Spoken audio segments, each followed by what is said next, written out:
দিচ্ছি, আগামী দিনে তারকেশ্বর ধামকে আন্তর্জাতিক তীর্থক্ষেত্র, শ্রাবণী মেলাকে জাতীয় মেলার রূপ দেওয়া সহ এখানকার যে উন্নয়ন শুধু এলাকাবাসীর স্বার্থে নয়, এর ঐতিহ্য, এর গরিমা, এর যে বিরাট মাপের উচ্চতা রয়েছে, সেই উচ্চতা আমরা সর্বত্র পৌঁছে দিতে চাই।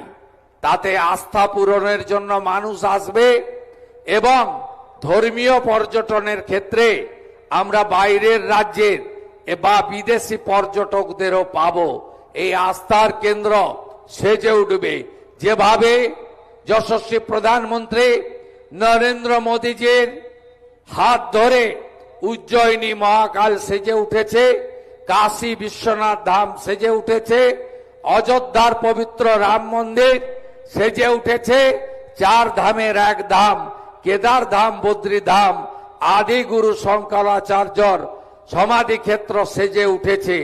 যেভাবে পুরী ধাম সেজে উঠছে, একইভাবে আগামী দিনে তারকেশ্বর ধামও সেজে উঠবে।